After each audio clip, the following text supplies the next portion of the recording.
मैं Roman Jackson, FBI agent, Elina नाम की एक पत्रकार से तब मिला जब एक डीएस नाम के सीरियल किलर की तहकीकात कर रहा था जो जवान लड़कियों का शिकार करता था। और वह केस में कुछ ज्यादा ही डूबी थी और अपनी ही तहकीकात चला रही थी। मैंने उसे इससे दूर रहने को कहा था, पर यह लड़की मेरी मौत का कारण बनेगी, जो बहुत ही उपद्रवी है, मुसीबत को बुलाती है, खतरा मोल लेती है। वह मेरा पीछा करने लगी ताकि केस की जानकारी मुझसे ले सके, पर उस सीरियल किलर की नजर एलिना पर पड़ गई और उसने उसे जान से मारने की धमकी दी और फिर उस पर हमला किया जब मैं अपनी टीम के साथ क्राइम सीन पर था। एलिना, मैं उसे अपने करीब खींचा इससे पहले कि अपने हाथ उसके गाल पर रखता। उसके सर से खून आ रहा था। वह अपनी आंखें खोली और फिर बेहोश हो गई। उसे यह पसंद नहीं आएगा, मैक मेरा पार्टनर बोला। हाँ मुझे पता है, मैंने कहा। पेमेंट फॉर्म में मैंने साइन किया, नर्स को पकड़ाया। मैं उसे सुरक्षित कर लूंगा उससे पहले कि बहुत देर हो जाए। मैक ने जोर से सांस छोड़ी इससे पहले कि अपना सर समझकर हिलाता। एलिना को अस्पताल लेकर आए थे। उसके ऊपर हुए हमले के बाद बहुत खून बह गया था। सर में चोट आई थी जिससे स्टिच करने की जरूरत थी। शुक्र है बाकी सब कुछ नॉर्मल था, कोई परेशानी नहीं थी। एक दिन के ऊपर हो गया था। वह आराम कर रही थी और उसे नजर में रखा गया था और मैंने फैसला ले लिया था कि उसे वापस टेक्सास लेकर जाऊंगा, अपने घर पर ही रखूंगा। घर के बाहर सिक्योरिटी का इंतजाम करूंगा, यस या उसके आदमी घर के अंदर ना आ सके और एलिना भी बाहर नहीं जा पाएगी जब तक मैं नहीं जाने दूंगा। मुझे पता है वह इससे नफरत करेगी, जिस तरीके से अस्थिर रहती है और एडवेंचर के पीछे दौड़ती रहती है, पर यह उसके भले के लिए है। उसे एक सीरियल किलर ने टारगेट किया है और हमला भी किया और मैं उसे दोबारा चोट पहुंचाने नहीं दे सकता। मैं उसके कमरे में चलकर आया, उसके पास आकर बैठ गया। उसके सर पर एक मोटी सी पट्टी बंधी हुई थी। उसका जॉ लाइन और गाल भी लाल हो गया था। मुझे पता है वह उठेगी तो बहुत दर्द होगा। किसी ने उसे चोट पहुंचाई। यह देखते ही मेरा खून खौलने लगा था। जो मैं चाहता था उस इंसान को ढूंढना और उसके टुकड़े कर देना, पर उसकी सुरक्षा मेरे लिए ज्यादा महत्वपूर्ण है। अस्पताल के आसपास भी संदेहास्पद आदमी गश्त लगा रहे थे। यह मुझे कुछ सही नहीं लग रहा था।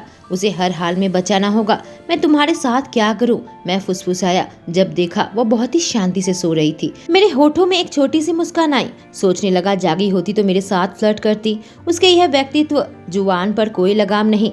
मैं किसी पतंगे की तरह लॉ की ओर आकर्षित होता हूँ। हालांकि ये मेरे लिए सरदर्द है, पर यह झूठ होगा अगर मैं कहूँ उसके साथ मुझे मजा नहीं आया। रोम, उसके मुंह से आवाज निकली। भगवान, मुझे ये बहुत पसंद है जब वो मुझे इस नाम से पुकारती है। अब अच्छा महसूस कर रही हो? मैंने पूछा। हाँ, दर्द उतना बुरा नहीं है, वह मुस्कुरा कर कही, जिससे मैं हल्का सा हंसा। यह बहुत ही अच्छी बात है। क्या उन्होंने बताया है कि मुझे कब छोड़ने वाले हैं? उसने पूछा। वह एक बार तुम्हारी पट्टी को चेक करेंगे, तुम्हारी रिपोर्ट देखेंगे, उसके बाद कुछ घंटे में डिस्चार्ज कर देंगे और हम घर जा सकते हैं, मैंने समझाया। उसकी आंखें बंद हो गई, दोबारा से सो गई। उठा देना जब वहाँ आए तो, वह हल्के से कही। 30 मिनट के बाद डॉक्टर और नर्स उसे देखने के लिए आए। दिखाया गया कैसे अपने जख्मों का ध्यान रखना है। मैं भी याद कर लिया और उसे छोड़ दिया गया। मैंने अपने हाथ उसके कमर पर रखा था। मैं चल सकती हूँ रोम, वह कही। मुझे तुम्हारा ध्यान रखने दो, मैंने कहा, और मेरे अंदर फिर से ग्लानि होने लगी कि उसे चोट लगी। यह तुम्हारी गलती नहीं है, वह कही। हाँ मेरी गलती है, मुझे शुरू से ही तुम्हें रोकना चाहिए था, मैंने कहा। रोम, वह भीख मांगने लगी। तुम्हारी गलती नहीं है, मैं उसे मौत के करीब पहुंचा दूंगी, उसने कहा। मैं अपने चेहरे को अपने हाथ से ढक लिया और हल्का सा गरजा जब वह चलने लगी। मैंने सही अंदाजा लगाया था, वह चुपचाप नहीं बैठने वाली। मुझे बुरा नहीं लग रहा अब जो मैं उसके साथ ह्यूस्टन पहुंचकर करने जा रहा हूँ। जल्दी से फिर से अपने करीब पकड़ लिया। कहानी एलिना की जुबानी, चिड़ियों के चहकने की आवाज और उज्जवल सूरज की किरणें जो पर्दे के अंदर से आ रही थी, उससे मेरी नींद खुली। पर मेरी आंखें इस एहसास से बड़ी बड़ी हो गई। एक बड़े से कमरे में हूँ जहाँ एक किंग साइज बेड है। दोनों साइड में बेड साइड टेबल के ऊपर लैंप रखी हुई थी। धीरे से मैंने अपने कंबल को हटाया और उठकर बैठ गई। मखमली पायदान मेरे कदम चूमने लगी। जब मैं खड़े होने की कोशिश की, चारों ओर देखने लगी। आसपास कुछ नहीं, बस हरियाली थी। मैं पैनिक करने लगी कि कहाँ पर हूँ और यहाँ पर कैसे आई। मुझे याद है मैं फ्लाइट में थी, पूरी एफबीआई टीम और रोमन के साथ। मेरी आंखें चौड़ी हो गई जब मुझे एहसास हुआ। मुझे पक्का यकीन है उसने कुछ किया होगा जो मुझे पसंद नहीं आएगा। इधर उधर अपनी नजरें दौड़ा रही थी कि एक पीले कलर की स्टिकी नोट बिस्तर के साइड के टेबल में मुझे नजर आई। मैंने मैंने जल्दी से उसे पढ़ने लगी। मैं तुम्हारे सारे सवालों का जवाब दूंगा जब काम से घर वापस आऊंगा। यहीं पर रहो, घर से भागने की कोशिश मत करना। मेरे घर के आसपास सिक्योरिटी है, मैं तुम्हें दोबारा चोट पहुंचने नहीं दूंगा। किचन में ब्रेकफास्ट तैयार है, घर वापस आकर तुम्हारी पट्टी बदल दूंगा। बस वहां पर आराम से रहो, जख्मों का ध्यान रखना। मेरे कार्ड में मेरा नंबर है, मुझ पर चिल्लाने के लिए कॉल मत करना, वह बाद में भी कर सकती हो। तुमसे बाद में मिलता हूँ, रोम। नोट पढ़कर मैंने उसे कॉल करने का इरादा त्यागा। मैं उसी का बॉक्सर और जंपर पहन ली। उसके बाद सोचा कि मैं फ्रेश हो लूं। घर परफेक्ट साइज का है और एक बहुत ही प्यारा सा गार्डन है जो कि बाहर है। उसके नंबर मैंने अपने फ़ोन में सेव कर लिया। देखा, उसने मेरे लिए पैनकेक, अंडा और सैंडविच बनाया था। शायद उसे समझ नहीं आया होगा कि मुझे क्या खाना है। मैं टीवी लेकर बस इधर उधर चैनल बदल रही थी। मुझे पता है वह सही है, उसके साथ रहना सही नहीं होगा जब सीरियल किलर मेरा पीछा कर रहा है और मुझे धमकी भी दी और हमला भी किया। जानती हूँ मेरा व्यक्तित्व कैसा है कि मैं चुपचाप नहीं बैठ सकती, हमेशा खुराफात करती रहती हूँ जिससे मुसीबत में पड़ जाती हूँ। इस बार पक्का मुझे धीरे धीरे कदम उठाना चाहिए अपनी भलाई के लिए और दूसरों के भी। दोपहर यही सोचकर बिताया कि क्या मैं यहाँ पर सुरक्षित हूँ। रोम के घर पर डीएस मेरे पीछे है, उसे भी खतरे में डाल रही हूँ, यही सोचने लगी। रोमन ने मेरी दवाई किचन में रखी थी। मैं दर्द की गोली ली। मेरी सहेली हिना का फोन आया कि क्या हुआ। मुझे उस सीरियल किलर ने अटैक किया था जिस केस में मैं रिपोर्टिंग कर रही थी। अब मैं रोमन के घर पर हूँ। मैं गहरी सांस छोड़ते हुए कही, यह कितना बुरा है। उसकी आवाज़ में चिंता थी। और यह रोमन कौन है? और फिर मैं कुछ देर तक उसे सब कुछ बताने लगी जितना बताना सुरक्षित था। रोमन के बारे में सुनकर वह बिल्कुल पागल हो गई और मुझे चिढ़ाने लगी। मेरी शादी की भी प्लानिंग करने लगी। क्या तुम लोग डेट पर गए थे या सीधे हुकअप कर रहे हो? वह हंसते हुए चिढ़ाई, ऐसा कुछ भी नहीं है, कोई डेट नहीं, कोई हुकअप भी नहीं। मैं हंसने लगी। दुख की बात है वह मेरे आकर्षण का प्रतिरोध कर रहा है। मैं बोली, मैं तुम दोनों को कहीं अलग भेज दूंगी। उम्मीद करती हूँ कि वो तुम्हारे प्रति आकर्षित हो जाए। तुम जितना लड़के के साथ फ्लर्ट करती हो, वह मजाक करते हुए कही।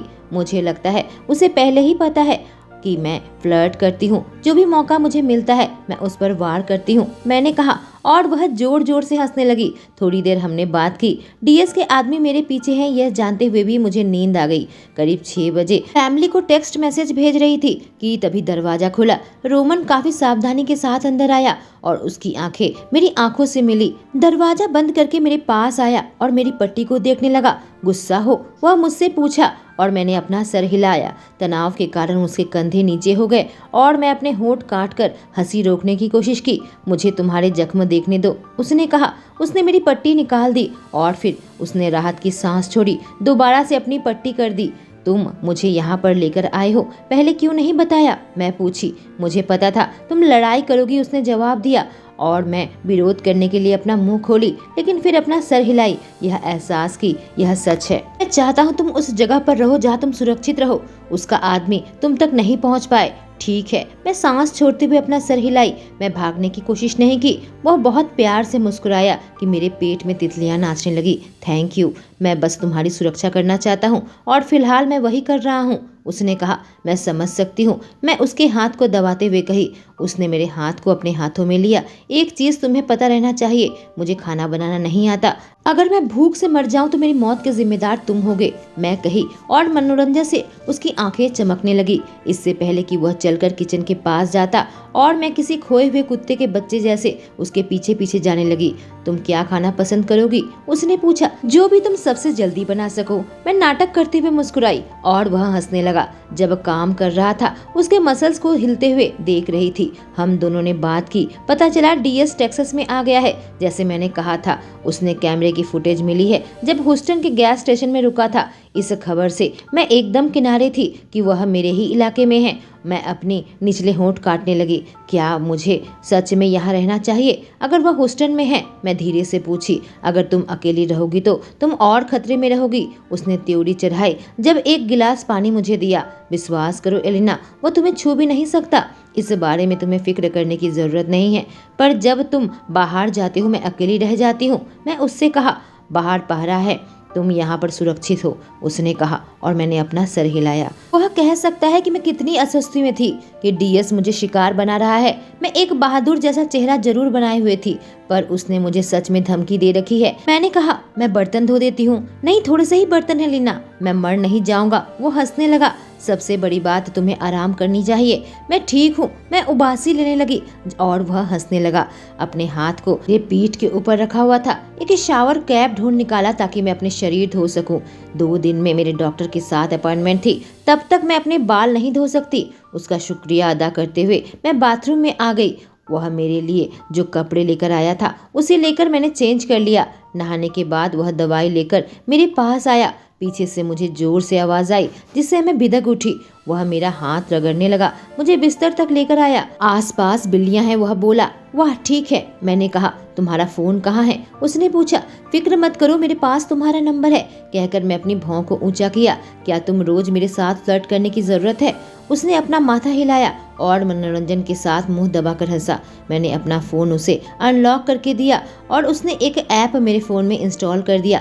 यह सीसीटीवी फुटेज की ऐप है। घर के बाहर की फुटेज तुम चेक कर सकती हो अगर तुम्हें असुरक्षित लगे तो। उसने कहा। थैंक यू रोम। मैं कृतज्ञ होकर मुस्कुराई। मैं सब साफ सुथरा करने जा रहा हूँ तो तुम थोड़ा आराम करो, उसने कहा। मैं उसकी कलाई पकड़ ली जब मुझे बाहर से कोई आवाज आई। क्या तुम थोड़ी देर तक रुक सकती हो प्लीज, जब तक मैं सो न जाऊं? उसकी आंखें नरम हो गई। अपना सर हिलाया। ठीक है, सो जाओ, मैं यहीं पर हूँ। मैंने उसका शुक्रिया अदा किया और आंखें बंद कर ली। वह अपनी उंगलियों को मेरे बालों में चलाने लगा। जल्दी मुझे नींद आ गई। आखिरी चीज जो मुझे सुनाई दी, स्वीट ड्रीम्स एलिना। काउच से दरवाजे की ओर देखने लगी। जब 8 बजे दरवाजा खुला और रोमन अंदर आया। उसकी हरी आंखें मेरी आंखों से मिली। मेरे चेहरे पर एक बड़ी सी मुस्कान आई जब मुझे 2 पिज्जा का बॉक्स नजर आया जो वह लेकर आया था। मेरे पास आकर काउच में बैठ गया। उसके हाथ में मारी जब वह रिमोट मेरे हाथ से लेने लगा। मेरे साथ सीरियल देखो, उससे अच्छा कि तुम खबर लगा दो, मैंने कहा। मैं रिसेंट मर्डर के बारे में अपडेट देखना चाहता हूँ, उसने कहा जब पिज्जा खाना शुरू किया। अभी तक कोई मर्डर नहीं हुआ है, उसे पश्चिम की ओर जाना चाहिए। अगर पकड़ा नहीं जाना चाहता तो, मैंने कहा। ऐसा कुछ करेगा तो हमारे एजेंट से पकड़ा जाएगा, उसने जवाब दिया। हमें पता नहीं वह कैसा दिखता है, मैंने कहा। जिस पर भी संदेह होगा हम रोक सकते हैं ताकि उसे स्टेट को या देश को छोड़कर ना जा सके, उसने जवाब दिया। हम एक अच्छी टीम बना सकते हैं, तुम्हें पता है, मैंने उससे कहा। फिर से मैं तुम लोगों की तहकीकात में कब से मदद कर सकती हूँ, मैंने पूछा। उसकी आंखें मेरे शरीर में तैरने लगी और मेरे अंदर की गर्मी बढ़ने लगी। तुम अब तक ठीक नहीं हुई हो, वह बोला। रोमन, कहकर मैं उसे घूरने लगी। कम ऑन, मैं घर पर बोर हो रही हूँ।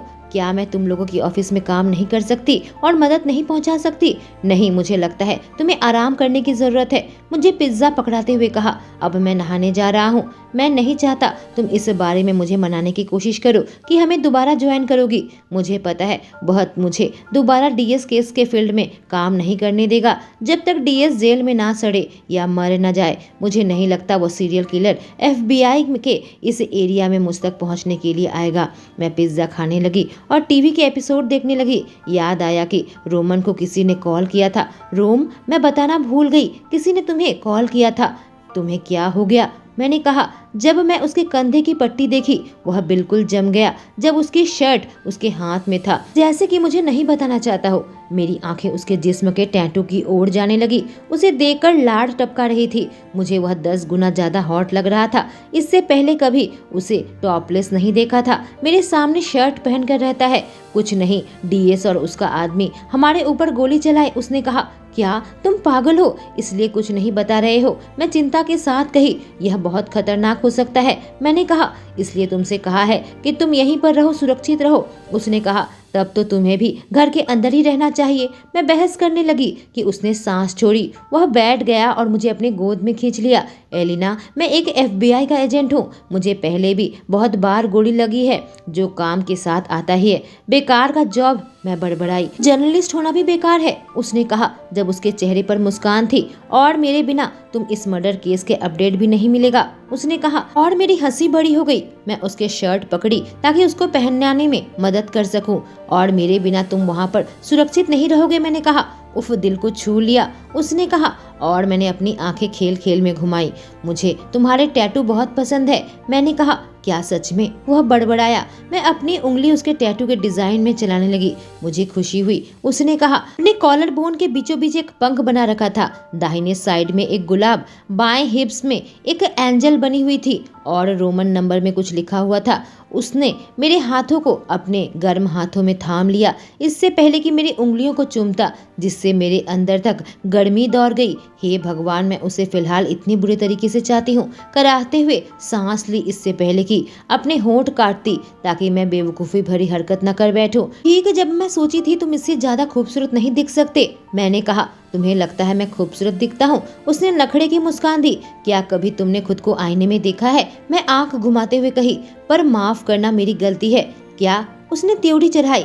डीएस मेरे पीछे नहीं पड़ता। अगर मैं इन सब से दूर रहती तो, और तुम्हें चोट नहीं पहुंचती। वह मेरी वजह से तुम्हें चोट पहुंचा रहा है, मैं कही, जब आंखों में आंसू बनने लगे और सीना भारी होने लगा। मैं जानती हूँ, मैं बिना सोच विचार के काम करती हूँ, इसलिए खुद को हमेशा खतरे में डाल देती हूँ। इस बार बहुत ही बुरा हुआ, मैंने सब कुछ उलझा दिया। चुप हो जाओ। उसने एक उंगली मेरे होठों पर रखा। हाँ, तुम बेवकूफ हो। वाह, तुमने कितना अच्छा कहा। अब मुझे बहुत अच्छा लग रहा है, मैं सांस छोड़ते हुए कही, जब उसने अपने सर को नीचे घुमाया और उसके होंठ मेरे होठों के कुछ ही इंच दूरी में थे। अगर मैं अपना सिर थोड़ा सा उठाऊं तो हम किस करेंगे। मेरी बात पूरी नहीं हुई। तुम्हें यह नहीं करना चाहिए था, पर अब तुम्हारी वजह से हम सही दिशा में चल रहे हैं। हम उसे पकड़ने के बेहद करीब हैं कि अब वह पैनिक करने लगा है, गलत कदम उठा रहा है। मुझे ग्लानि हो रही है कि तुम अब खतरे में हो, हालांकि हमारी बहुत मदद हुई है, वह बोला। मैं मुस्कुराई जब उसने मेरे आंसुओं को पोंछकर हटा दिया। तुम मुझ पर दोष नहीं देते? मैं पूछी। नहीं, कोई तुम्हें दोष नहीं देता। वह हंसने लगा जब अपने होठों को मेरे माथे पर रखकर चूमा। मैं जोर से सांस लेने लगी जब उसने अपने बाहों में मुझे कसकर थाम लिया था। महसूस होने लगा उसके बाहों में मैं कुछ लंबे समय तक रहूं, जब तक तुम इस जगह पर रुको जहां पर तुम सुरक्षित हो, सब कुछ ठीक रहेगा, उसने कहा। हार मानकर मैं सांस छोड़ी। ठीक है, उसने धीरे से अपना माथा हिलाया, इससे पहले कि मैं उसे अपने आंखों में देखते हुए पाती, और उसके बाद मेरे होठों को, मेरे दिल की धड़कन यह सोचकर तेज हो गई। बिल्कुल स्थिर होकर मैं उसे देख रही थी। फिलहाल बुरे तरीके से उसे चूमना चाहती थी, उसे महसूस करना चाहती थी उसका पूरा। क्या उसे भी ऐसे ही महसूस होता है? मेरा दिल दौड़ रहा था जब वह और करीब आ गया। मैं खुशी से झूम उठी जब उसके होंठ हल्के से मेरे होठों को छुए, बिल्कुल पंख की तरह उसने मुझे स्पर्श किया था। काफी था कि मेरे पेट में तितलियां नाचती। उसने मेरे गाल को अपने हाथ से पकड़ लिया और मेरे मुंह के कोने को चूमा। मैं अपने हाथ को उसके अच्छे कंधे के ऊपर रखा, उसके बाल के निचले हिस्से में अपनी उंगली धंसा दी। वह गरजने लगा। उसके बाजू मुझे और करीब खींचने लगी कि तभी डोर बेल बजा। मैं जम गई इससे पहले कि झुंझुलाहट के साथ सांस छोड़ती वह मुझसे अलग हट गया। इससे उसकी आंखों में मुझे हल्की सी हवस नजर आई। इससे पहले कि फोन उठाकर वो कैमरा चेक करता, मैं ऊपर से नीचे उतर गई। हंसने लगी जब वह मैक को कोसने लगा। उसके पीछे पीछे मैं भी आने लगी। जब रोमन दरवाजा खोला देखा तो मैक दरवाजे पर खड़ा था। हे सुनहरे बालों वाली, ठीक लग रहा है तुम्हें? उसने पूछा। हाँ, अच्छा लग रहा है। अब मुझे पट्टी लगाने की जरूरत नहीं है। मैं मुस्कुराई। सुनकर खुशी हुई। उसने बड़ी सी मुस्कान लाकर कहा, यह पकड़ो, यह गिफ्ट है मेरे और टीम की तरफ से। हम फील्ड में तुम्हें बहुत मिस कर रहे हैं। मैक कहा, तुम लोग मेरे लिए गिफ्ट लाए हो? यह सुनकर ही मेरे आंखों में आंसू आ गए। हमें ऐसा लगा तुम्हें खुश कर सकते हैं। उसने त्योड़ी चढ़ाई और कंफ्यूजन से मुझे देख रहा था, जैसे कि कभी रोते हुए औरत को नहीं देखा। अरे बुरा मत मानो, एलिना बस इमोशनल हो रही है। उसे लग रहा है कि हम उस पर इल्जाम लगा रहे हैं कि डीएस और उसके आदमी हमारे ऊपर हमला कर रहे हैं। रोमन बड़बड़ाया। सुनहरे बालों वाली, इस बात के लिए मत रो, मैक कहा जब मुझे अपने बाहों में खींच लिया। तुम पर इल्जाम नहीं लगा रहे, यह सच बात है। ये तो हमेशा ही हमारे ऊपर होता रहता है। सही कहा ना रोमन? उसके सीने पर मैं अपने आंसुओं को पोंछने लगी। इससे पहले कि देखती, रोमन मैक को घूर रहा था, खासकर उसके हाथ को जिससे उसने मुझे थाम रखा था। मैक के होठों पर एक कुटिल मुस्कान थी जब मुझे और कसकर पकड़ लिया। मैं अपनी आंखें घुमाई इससे पहले कि दूर हटती। Thanks Mac. क्या तुम दूसरों को भी थैंक यू कह सकते हो? कहना, मैं सबको मिस कर रही हूँ। मैं मुस्कुराई। हाँ जरूर, अब गिफ्ट खोलो। मेरे चेहरे पर बड़ी सी मुस्कान आ गई जब देखा टेडी बियर, चॉकलेट, मूवी और कार्ड। चॉकलेट उन दोनों को दिया तीनों मिलकर मूवी देखने लगे। रोमन मैक से कुछ सवाल पूछ रहा था जो मुझे ठीक से समझ नहीं आ रहा था, शायद डीएस के बारे में। थोड़ी देर बात करते करते मेरी आंखें बंद होने लगी जब रोमन मुझे अपने बाहों में थाम रखा था और मैक चिढ़ाने के लिए मुस्कान दे रहा था। रोमन ने मुझे कंबल उड़ा दिया। बहुत धीरे धीरे आपस में बात कर रहे थे। जब मैं सोने लगी मुझे सुनाई दिया, बचाना है, सुरक्षित रखना है, रिकॉर्डिंग। हल्का सा मेरे दिल में डर पैदा होने लगा, इससे पहले कि रोमन के स्पर्श से वह गायब हो जाता। कुछ दिनों बाद मैं रात के बीचों बीच उठ गई जब मेरा दिल तेजी से धड़क रहा था। मुझे बुरा सपना आया था। मैं राहत की सांस छोड़ी जब एक जानी पहचानी जगह देखी। एक हाथ से अपने सीने को थाम रखा था ताकि खुद को शांत कर सकूं। सोचा जाकर एक गिलास पानी पीती हूँ। बेड से नीचे उतर गई, कमरे को छोड़कर बाहर हॉल में आई। बत्ती बंद थी। मैंने त्योरी चढ़ाई क्योंकि रोमन हमेशा इसे ऑन रखता है जब भी घर पर वापस आता है। सीटिंग रूम के बगल से गुजरते हुए मैं किचन की ओर जाने लगी, पर मैं अपनी जगह पर जम गई जब मैं उसे देखा। काउच में सो रहा था। ऊपर झुककर मैं अच्छे से उसे देखने लगी और मेरे होठों पर एक छोटी सी मुस्कान थी। कुशन को अपने सीने में लपेट कर सो रहा था। देखा तो चेयर पर कंबल रखी हुई थी। मैंने अपने गिलास को नीचे रखा, कंबल को खोला और उसे उड़ाने लगी, पर अभी उसके पैर को पूरी ढक नहीं पाई थी जब एक पल में मुझे नीचे खींच लिया गया और उसकी मुट्ठियां ऊपर उठी ताकि मुझे मारे। दूसरे हाथ से मेरे गर्दन को दबा दिया, जिससे मैं अफसोस करने लगी कि मैं उसकी फिक्र क्यों करने गई, कि उसे ठंड लग रही है या नहीं। रोमन, बहुत मुश्किल से चिल्लाई। वो वहीं पर रुक गया, इससे पहले कि मुझसे दूर हटता, जैसे कि मैं आग हूँ। यह सब क्या है एलिना? वह गरजा। मैंने सोचा तुम्हें ठंड लग रही है, मैं कांपते हुए कही, जब मेरा गला अभी दर्द हो रहा था। तुमने मुझे उठाया क्यों नहीं? वह पूछा। और मैं ऐसा क्यों करूंगी? मैं बड़बड़ाई, क्योंकि इससे मैं गलती नहीं करता कि तुम कोई घुसपैठिया हो और तुम्हें चोट नहीं पहुंचा था। उसने मुझे झाड़ लगाई। तो फिर तुम मुझे ऐसी जगह पर क्यों रखे हो जो सुरक्षित नहीं है? मैं बहस करने लगी जब अपनी पानी पी रही थी। यही सुरक्षित है क्योंकि तुम मौत की कामना कर रही हो। यही एक तरीका है कि तुम्हें मैं मौत से बचा सकूं। वह अपने बाजुओं को अपने सीने में मोड़ कर कहा। हम दोनों एक दूसरे को कुछ देर घूर कर देखे, इससे पहले कि मैं दोबारा से पानी पीती। मैं अभी एक माफी की उम्मीद कर रही हूँ कि तुमने मुझे लगभग मार डाला था। मैं बोली, मुझे माफ करना, मैं सच में तुम पर वह उपकार करने जा रहा था। उसने कहा। रोम, मैं चिल्लाई। उसके मुंह पर एक कुशन फेंक कर मारी। कुछ देर के लिए शांति फैल गई, इससे पहले कि मेरे दिमाग में एक सवाल आता। मैं गिलास को नीचे रखा। तुम बिस्तर पर क्यों नहीं सो रहे? मैं त्योरी चढ़ाकर पूछी। क्योंकि तुम मेरे बिस्तर पर हो। उसने कहा। प्लीज ये मत कहना कि तुम रोज यूं ही सोफे के ऊपर सो रहे हो जब से मैं यहाँ पर आई हूँ। मैंने कहा जब मुझे एहसास हुआ और मेरी आंखें बड़ी बड़ी हो गई। उसने सर हिलाने से यह बात साबित हो गई। रोम, पहले भी हमने बेड शेयर किया है, ऐसा नहीं कि मैं तुम्हें लात मार कर निकाल दूं। मैंने कहा, सच पूछो तो मैं ही हूँ जो तुम्हें जबरदस्ती यहाँ पर रखा हूँ। मुझे लगा तुम्हें शायद आराम पहुँचेगी अगर तुम अकेले सोओगी। उसने समझाया और मैं अपना सर हिलाई। बिस्तर पर आ जाओ, मैं उबासी लेते हुए कही। पर मैं दाहिनी साइड में सोऊंगी। मैंने कहा, पर वह मेरी साइड है। उसने कहा, पर तुमने जबरदस्ती मुझे यहाँ पर बंधक बना रखा है। मैंने कहा, ठीक है, कहकर वो मेरे पीछे पीछे आने लगा। सच में तुम बहुत परेशान करती हो। उसने कहा। एक झटके में अपने होंठ मेरे होंठों पर रख दिए। मैं बिल्कुल अबाक रह गई। मेरी आंखें बड़ी बड़ी हो गई। इससे पहले कि आंखें बंद हो जाती, उसके ऊष्म आलिंगन में मैं बिल्कुल डूबने लगी। अपने बाजुओं को उसके गर्दन पर मोड़ लिया। उसके होंठ मेरे होंठों के खिलाफ बिल्कुल ही नरम थे। मुझे एहसास हुआ उसकी जीभ मेरे निचले होंठों पर आई और अचानक से मैं कांपने लगी, जिससे उसने मुझे और मजबूती से पकड़ लिया। मैंने उसे अंदर आने दिया और वह हवस और जुनून के साथ मुझे चूम रहा था। मेरे नस नस में बिजली दौड़ रही थी। उसने किस को तोड़ा कि मुझे थाम सके। मेरी कमर को पकड़कर उसने करीब खींचा। मेरी आंखें बड़ी बड़ी हो गई। मैं हंसने लगी इससे पहले कि फिर से आंखें बंद करती जब मुझे हल्के हल्के चूम रहा था। मुझे जॉ लाइन से लेकर गर्दन तक चूमा। अनजाने ही मेरे मुंह से सिसकी निकल रही थी। उसने मुझे बिस्तर पर लेटा दिया। एक सेकंड भी पार नहीं हुआ था कि उसका शरीर मेरे ऊपर था और दोबारा से मुझे चूमने लगा। मेरे हाथ उसके शरीर में इधर उधर रेंगने लगे। मैं अपने हाथ को उसके शर्ट के अंदर डाल दिया, मेरे गालों को थाम लिया और किस को गहरी कर दी। रोम, मैं सांस छोड़ी और वह दूर हटा। तुम मेरी हर एक आखिरी नस में समा रही हो लीना, वह बड़बड़ाया इससे पहले कि अपने नाक मेरे गालों में रगड़ता। तुम्हारी प्रतिक्रिया को देखकर मैं उम्मीद कर सकती हूँ कि यह अच्छी चीज है। मेरे दिल एक पल के लिए थमा था जब उसने मुझे लीना पुकारा। हंसने लगा इससे पहले कि हल्के हल्के मेरे गालों को चूमता और मेरे आंखों में देखता। क्या तुम चाहती हो मैं रुक जाऊं? वह बोला। क्या तुम चाहते हो? मैं पूछी। मेरे होंठों से हल्का सा चूमकर कहा नहीं, जैसे कि उसके जज्बात बेकाबू होने लगे थे। फिर रुको मत, मैं अपना सर हिलाते हुए कही। क्या तुमने कभी? उसने पूछा। हाँ, लेकिन 1 साल हो गया है, मैं सांस की कमी से कही, जब उसके हाथ मेरे शरीर में रेंग रहे थे। और तुम? कॉलेज के बाद नहीं, उसने जवाब दिया। तो क्या अब भी कर सकते हो रोम, क्योंकि तुम सालों पहले कॉलेज पास किए हो। मैं उसे चिढ़ाई। मुंह बंद रखो, उसने कहा, इससे पहले कि मेरे हर एक खुले त्वचा को चूमने लगता।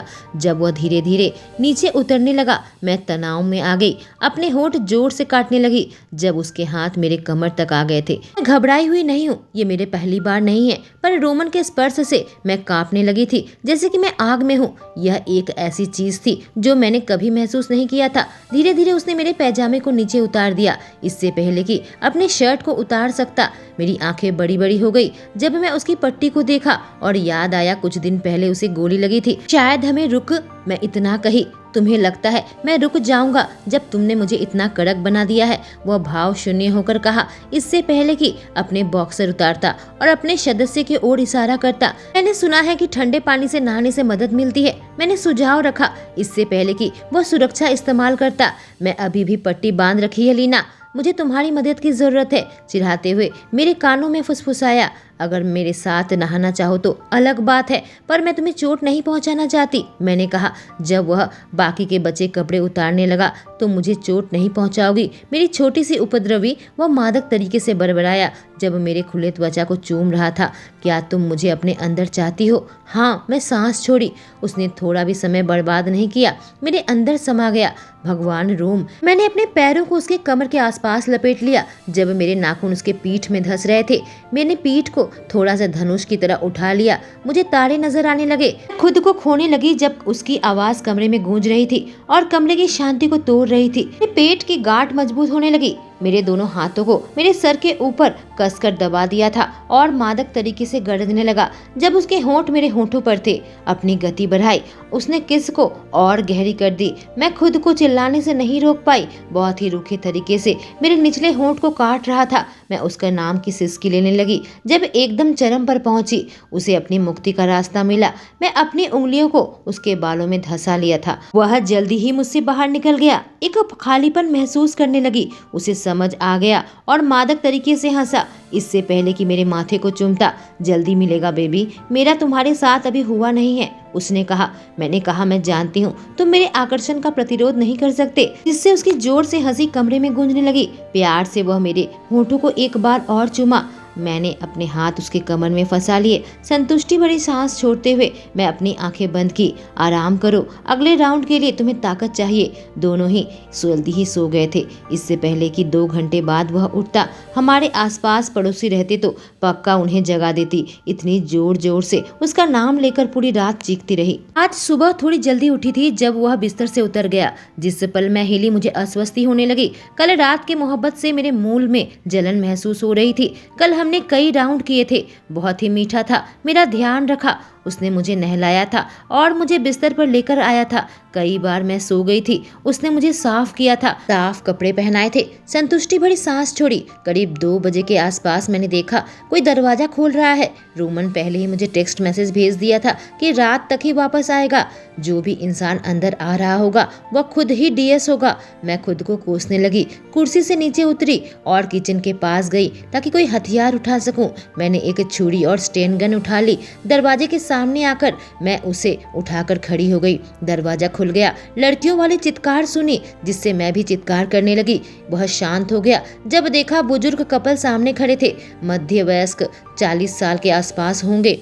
वह औरत काफी कंफ्यूजन के साथ त्योड़ी चढ़ा रखी थी। उसके सुनहरे बाल पोनीटेल बना रखी थी, नीली हरी आंखें थी, जींस पहनी और बूट पहनी थी। सामने जो आदमी था उसके भूरे बाल और हरी आंखें थी। शरीर बहुत मस्कुलर था, जींस और स्वेटर पहना था। मैं भी कंफ्यूजन के साथ त्योड़ी चढ़ाई, उन्हें छुरी दिखाने लगी। आप लोग कौन हो? एक्सक्यूज मी, तुम ही हो जो मेरे बेटे के घर पर हो? औरत संदेह से अपनी आंखें छोटी की। उसके शब्द सुनकर मेरा जबड़ा खुला का खुला रह गया। आप लोग रोमन के पेरेंट्स हो? मैंने कहा जब छुरी और बंदूक नीचे की। मुझे माफ कीजिएगा, इससे पहले मुझे कोई भी मिलने नहीं आया। तो मैं उम्मीद नहीं की थी। मैं आंखें झपकाने लगी इससे पहले कि उसकी माँ मेरे करीब आती और मेरे चेहरे पर हाथ रखती। मेरे बेटे ने तुम्हें सारा दिन कैद करके रखा है, तुम्हें इस जगह से बाहर लेकर चलते हैं। यह सुनकर मेरे होंठों पर एक बड़ी सी मुस्कान आ गई। 1 मिनट, मैं कपड़े बदल कर आती हूँ। दौड़ती हुई मैं अपने कमरे में गई, कपड़े पहन ली, अपने फोन उठाई और जब मैक इससे पहले आया था उसका फोन नंबर मैं ले ली थी। उन्होंने सोचा कि कभी रोमन तक नहीं पहुंच पाऊं तो मैक को कॉल कर सकती हूँ। मुझे पता है रोमन से पूछूंगी तो वह ना कर देगा, इसलिए मैं मैक को टेक्स्ट मैसेज भेजी। तुरंत उसका जवाब आ गया, यह कहकर कि रोमन बहुत ही गुस्सा हो जाएगा। उसने कैमरे में देखा कि कौन है, सच में रोमन के पेरेंट्स है, तो उसने मुझे हरी झंडी दिखा दी और कहा कि एक कार हमारी सुरक्षा के लिए पीछे पीछे जाएगी। मैं उनके कार में बैठ गई और वह लोग मुझे ले जाने लगे। हमने कुछ देर आपस में बातें की। पता चला कि उस औरत का नाम मिशेल और आदमी का नाम इवान है। अपनी फैमिली रैंच डैलस में जा रहे थे। एक पल को मेरी आंखें बड़ी बड़ी हो गई। हम ह्यूस्टन से दूर जाने लगे हैं। मुझे पता है कुछ ही पल में रोमन को पता लग जाएगा कि मैं कहाँ पर हूँ। चारों तरफ लकड़ी के बाड़ बना हुआ था, उसी लकड़ी से उसका घर बना हुआ था। घर के बाहर एक केबिन था, एक घोड़े का अस्तबल भी बना हुआ था, रंग बिरंगे घोड़े थे। वह आपका घर बहुत सुंदर है, मैं मुस्कुरा कर कही जब कार से नीचे निकले। थैंक यू डियर, अंदर आ जाओ, मैं तुम्हें आसपास दिखाती हूँ। मिशेल बड़ी सी मुस्कान दी जब मुझे घर के अंदर ले आने लगी। क्या रोमन ने तुम्हें हमारे बारे में बताया है? हाँ उसने बताया है, मैं मुस्कुरा कर कही जब घर के अंदर देखने लगी। अच्छी बात है, यह थियोडोर है, मेरा तीसरा बेटा। मिशेल ने मेरा परिचय करवाया, हरी आंखें और भूरे बाल। वह मेरे करीब आया। हाय, मैं एलिना हूँ। मैं उससे हाथ मिलाई। तुमसे मिलकर बहुत अच्छा लगा। हाय एलिना, वह बड़ी सी मुस्कान लाकर कहा, पर कंफ्यूजन में था। उसे रोमन ने अपने घर पर कैदी बना रखा था। क्या तुम्हें यकीन आ रहा है बेटा? वह कही जब अपना माथा हिला रही थी। हमने इसे ढूंढ निकाला। आज ह्यूस्टन में काम से गए थे और उसे यहाँ लेकर आए हैं। तुम लोग डेट कर रहे हो? कभी सोचा नहीं था रोमन अपनी गर्लफ्रेंड को लॉक करके रखता है। वह हंसने लगा। ओह काश हम डेट करते, पर ऐसा नहीं है। उसकी मदद कर रही थी सीरियल किलर को पकड़ने में, पर मुझे चोट आ गई। उसके बाद रोमन ने मुझे घर से बाहर निकलने नहीं देता। मैं समझाई और वह समझकर अपना सिर हिलाया। क्या तुम मेरे बेटे पर दिलचस्पी रखती हो? मिशेल काफी उत्साह लेकर पूछी जब आदमी एक दूसरे को नखड़े की मुस्कान के साथ देख रहे थे। हाँ लेकिन वो बहुत सीरियस है। उसे तोड़ने में मुझे थोड़ा वक्त लगा। सर हिलाते हुए मजाक की, इंतजार नहीं कर सकता कब रोमन यहाँ पर आएगा। थियो कहा। मैं नोवा जैक्सन से मिली, सबसे छोटा भाई जो 15 साल का है, सुनहरे बाल और हरी आंखें। वो बहुत ही अच्छा लड़का है। हमने वीडियो गेम के बारे में बात की। उसके बाद वह शैतान घर के अंदर आ गया। सब कोई देखो, रोमन है, थियो ऐलान किया इससे पहले कि हंसता। रोमन खूनी दृष्टि से उसे देख रहा था। एलिना, वो गुस्से से चिल्लाया। उसके जबड़े बिल्कुल टाइट थे। मैं तुम्हें नहीं कहा था मेरा घर छोड़कर मत जाना? मिशेल पीछे से आई, उसके सर के पीछे न्यूज़पेपर से हल्का सा मारा। यह क्या है? मैंने सुना है तुम अपने गर्लफ्रेंड को घर पर लॉक करके रखते हो। मैंने तुम्हें ऐसा नहीं सिखाया कि औरतों के साथ ऐसा बर्ताव करो। रोमन जैक्सन, माँ हम डेट नहीं कर रहे हैं, अपना सर पीछे रगड़ते हुए कहा। अभी तक नहीं, कहकर मैं उसे चिढ़ाने लगी। और ज्यादा नाती पोते होंगे। मिशेल बहुत ही खुशी खुशी चहकने लगी। हाँ, मैं मजाक करने लगी और उसे हाई फाइव दिया। रोमन अपने चेहरे को हाथ से छुपा लिया। हम घर जा रहे हैं, उसने मुझसे कहा। कल सुबह 6 बजे मुझे काम शुरू करना है। अपनी माँ के गाल को चूमा और डैड और भाइयों को हक किया।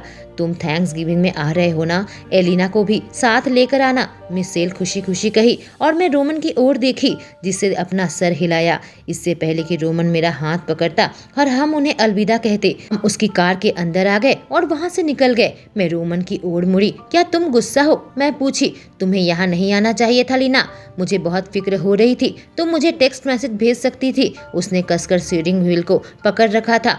तुम तब मुझे जाने देते? मैं उससे पूछी और वह चुप था। मैं अपना सर हिलाते हुए बाहर देखने लगी। मुझे माफ करना, मैं जानती हूँ बहुत बेवकूफ़ी भरी हरकत की। ऐसी स्थिति में मैं सच में बाहर जाना चाहती थी, भले ही कुछ घंटे के लिए क्यों ना हो। घर के अंदर यूं कैद रहना जब आपके पास कोई नहीं, जब तक तुम वापस ना आ जाओ। मैं नाक चढ़ाकर बोली, खुद को रोने से रोकने लगी। मैंने सुना उसने जोर से सांस छोड़ी। इससे पहले कि सड़क के किनारे गाड़ी रोकता, वह मेरी ओर देखा और अब मेरे चेहरे को अपने हाथों से पकड़ा। मेरे आंसुओं को पोंछकर हटाने लगा। उसके होंठ मेरे होंठों पर आ गए और बहुत प्यार से मुझे चूमा। आखिरी सांस भी मुझसे चुरा ली। माफी मत मांगो, यह मेरी गलती है। मुझे माफ करना, तुम्हें घर पर कैद करके रखता हूँ। मैं अब तुम्हारी फिक्र करना नहीं छोड़ पाता।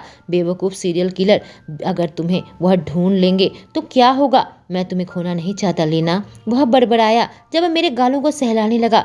मैंने अपना सर हिलाया और वह प्यार से मेरे माथे को चूमा। मुझे तुम्हारे तेज दिमाग की जरूरत है कुछ चीज पता लगाने में। मेरी टीम तुम्हारी तरह चालाक नहीं है, उसने कहा। हाँ मैं चालाक हूँ, मैक को कहकर आई थी और उसने हाँ कहा था। मैंने बताया। क्या मैक को पता है? वह चिल्लाया और कसकर स्टीयरिंग व्हील को पकड़ लिया।